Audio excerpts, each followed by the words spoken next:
गोविंद शिल्प घेऊन येत आहे एकूण 80 ट्विन बंगलोचा भव्य दिव्य पंढरपुरातील एकमेव प्रकल्प। आमच्या प्रकल्पाची वैशिष्ट्ये मनाला शांती देणारं महादेवाचं मंदिर, मुख्य रस्ता सुमारे 30 फुटांचा, अंतर्गत रस्ता सुमारे 20 फुटांचा, ग्रामपंचायत योजनेचा प्रत्येक बंगलोजला स्वतंत्र नळ, सांडपाण्याची सुरक्षित विल्हेवाट, सर्व टाइल्स ग्लॉसी आणि नामांकित कंपनीच्या, सर्व स्टेअर, खिडक्या, चौकटी सुपर ब्लॅक ग्रेनाइट, दोन्ही अटॅच बाथरूम पूर्णपणे टाइल्स, पंतप्रधान हर घर नल योजना पूर्णत्वाकडे, bathroom, basin, kitchen, CP fittings हे जगवार कंपनीचे, स्टील वर्क पूर्णपणे जिंदाल कंपनीचे, 1000 लिटर पाण्याची टाकी, 150 लिटर सोलर वॉटर हीटर सोबत वॉटर प्युरिफायर, प्रत्येक बंगलोजला स्वतंत्र पार्किंग, दर्शनीय भाग पूर्णपणे डॅटो टाइल्स, टाटा प्रवेश कंपनीचे आकर्षक भक्कम दरवाजा, फुटी उंचीचे सुरक्षित कंपाऊंड। मग विचार काय करताय? गोविंद शिल्प, पत्ता गट नंबर 95, हॉटेल अंगण शेजारी, टाकळी रोड, पंढरपूर।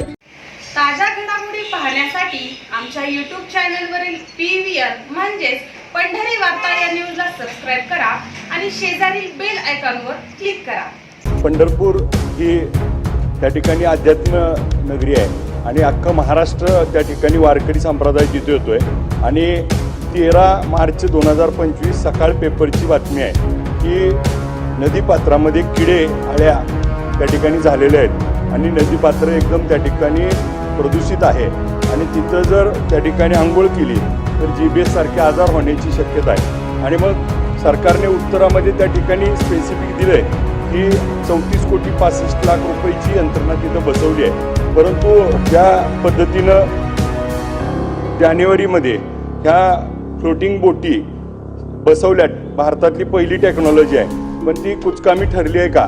मागेही सांगितलेलं आहे, आत्ताही सांगतोय तुम्हाला की त्या ज्या काही उपाययोजना चालू आहेत त्या उपाययोजनेवर त्या ठिकाणी टेक्निकली मला वाटत नाही तेवढा समज 20 कोटी रुपये देतोय, 6 कोटी रुपये बिल काढले जातात।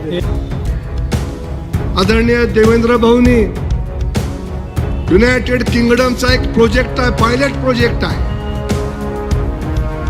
ते लंडनचं त्यांचं पेटंट आहे, पण त्याचं सुद्धा आता ट्रायल चंद्रभागेच्या पात्रामध्ये सुरू आहे।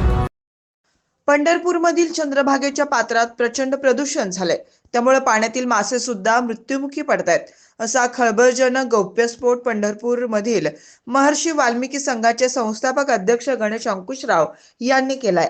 आज गणेश अंकुशराव हे इस्कॉन घाटावर गेले होते, तेव्हा शासनानं नदीत ज्या ठिकाणी नदीची स्वच्छता करण्यासाठी सेबर टेक्नॉलॉजीची यंत्रणा उभी केली त्याच्या नजीकच हे मासे मृत्युमुखी पडत असल्याचे अंकुशराव यांच्या निदर्शनास आले। त्यानंतर त्यांनी प्रसिद्धी माध्यमांना याची माहिती देत प्रशासनाच्या गलतान कारभारावर प्रचंड संताप व्यक्त केला। चंद्रभागेचं पाणी स्वच्छ राहावं, चंद्रभागा प्रदूषण मुक्त व्हावी यासाठी पंढरपूर नगरपालिकेच्या माध्यमातून जवळपास 34 कोटी रुपये खर्चाचा व इंग्लंडचे पेटंट असलेला सेबर टेक्नॉलॉजीचा प्रकल्प मागील वर्षापासून सुरू केलाय। हा प्रकल्प राज्य मंत्रिमंडळातील एका ज्येष्ठ मंत्र्याच्या खास हट्टापायी सुरू केल्याची चर्चा सुरुवातीपासूनच होत आली आहे आणि यामुळेच भाजपच्या इथल्या स्थानिक समर्थकांनी या प्रकल्पाबाबत भाष्य करणं टाळलं असंही म्हटलं जात आहे। मात्र माध्यमांनी वारंवार या चंद्रभागा शुद्धीकरणाच्या या सेबर टेक्नॉलॉजीच्या उपयोगितेबाबत प्रश्न उपस्थित करण्यास सुरुवात केल्यानंतर माढ्याचे आमदार अभिजित पाटील यांनी थेट विधानसभेत याकडे लक्ष वेधलं होतं, तर पंढरपूरचे आमदार समाधान आवताडे यांनीही याबाबत स्पष्टपणे नाराजी व्यक्त केली होती। आता चंद्रभागा शुद्धीकरणाचा हा सेबर प्रकल्प पुन्हा एकदा चर्चेत आला असून तो महर्षी वाल्मिकी संघाचे अध्यक्ष गणेश अंकुशराव यांनी केलेल्या आरोपामुळे जर चंद्रभागेतील मासे प्रदूषित पाण्यामुळे मृत्युमुखी पडत असतील तर या पाण्याने स्नान करणाऱ्या वारकरी भाविकांचे काय, असा खडा सवाल गणेश अंकुशराव यांनी उपस्थित केला। चंद्रभागेच्या पात्रातील पाणी प्रदूषण मुक्त करण्यासाठी तातडीनं शासनानं पावलं उचलावीत व पंढरपूर नगरपालिकेच्या माध्यमातून राबवण्यात येत असलेल्या सेबर टेक्नॉलॉजी प्रकल्पाचा नक्की चंद्रभागा नदी शुद्धीकरणास काय फायदा झाला याची सखोल चौकशी लावावी अशी मागणी गणेश अंकुशराव यांनी केली आहे।